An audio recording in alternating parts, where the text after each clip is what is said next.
దేనికైనా టైం రావాలని అంటారు కదా. ఇప్పుడు పాక్ ఆక్యుపైడ్ కశ్మీర్ స్వాధీనానికి టైం వచ్చేసింది. ఇన్ని రోజులు భారత్ సాఫ్ట్ గా డీల్ చేసింది చాలు అన్న డిమాండ్స్ పెరుగుతున్నాయి. పీఓకేలో చొచ్చుకెళ్లి డైరెక్ట్ ఖేల్ ఖతం చేయాల్సిందే అంటున్నారు. అంతేకాదు గత కొన్నాళ్లుగా పీఓకేలో కూడా తమను భారత్ లో విలీనం చేయాలని నిరసనలు కూడా జరుగుతున్నాయి. వీటన్నింటినీ అడ్వాంటేజ్ గా తీసుకొని కథ క్లోజ్ చేసేందుకు కేంద్రం రెడీ అవుతోందా?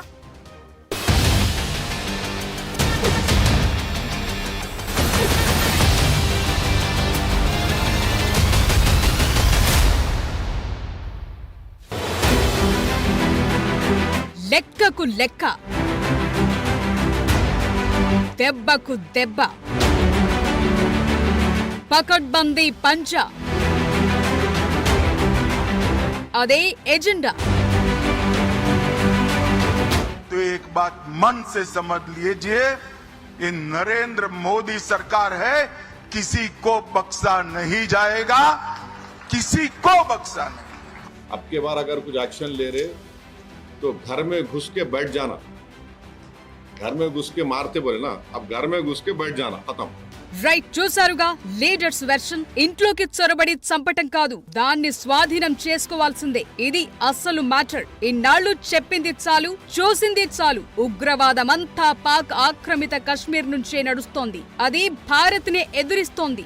ఇంకెన్నాళ్లు ఇలా చూసి వదిలేయటం? ఇప్పుడు పెహల్గాం లో 26 మంది టూరిస్టులు ప్రాణాలు కోల్పోయారు. ఇకపై ఎట్టి పరిస్థితుల్లో ఇలాంటివి జరగొద్దు. అందుకే ఈసారి ఇంట్లోకి చొరబడి చంపటం కాదు, ఇంట్లోకి చొరబడి అక్కడే ఉండాలి. ఇదే లైన్ ను చాలా మంది వినిపిస్తున్నారు. ప్రస్తుతం పీఓకేలో లాంచ్ ప్యాడ్స్ ను ఖాళీ చేస్తున్నారు. అలాంటప్పుడు స్వాధీనం చేసుకోవటం ఇంకింత ఈజీనే.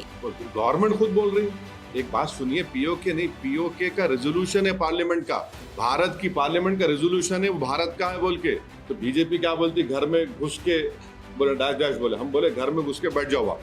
ये खत्म होना है टेररिज्म, जो बार बार हर थोड़े दिन को जो टेररिज्म होता। आप देखिए हैदराबाद में लुम्बिनी पार्क का हुआ, दिलसुख नगर का हुआ। मैं एक शर्मा साहब को जानता हूँ, तेलुगु के पंडित हैं, उन्होंने अपनी बेटी को खो दिया। ఈసారి టెర్రరిస్టులకు భయం అంటే ఎలా ఉంటుందో చూపిస్తామని హోంమంత్రి అమిత్ షా అంటున్నారు.